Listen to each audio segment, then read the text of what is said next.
tension bi am ci Sénégal jamono ji ñu bëree bëri di ko méttitlu mu doon lu doy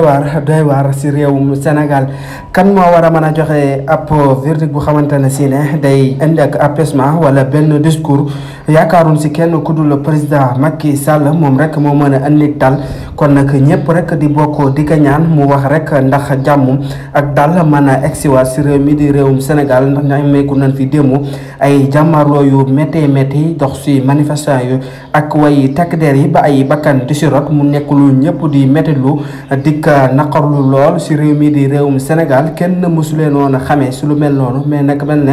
loolee mi ngi fi waaj a bëri léegi ay manifestant yu jàkkaarloo ay takk der ba ay bakkan di ci rot loolu nag lu ko ñëpp di méttitlu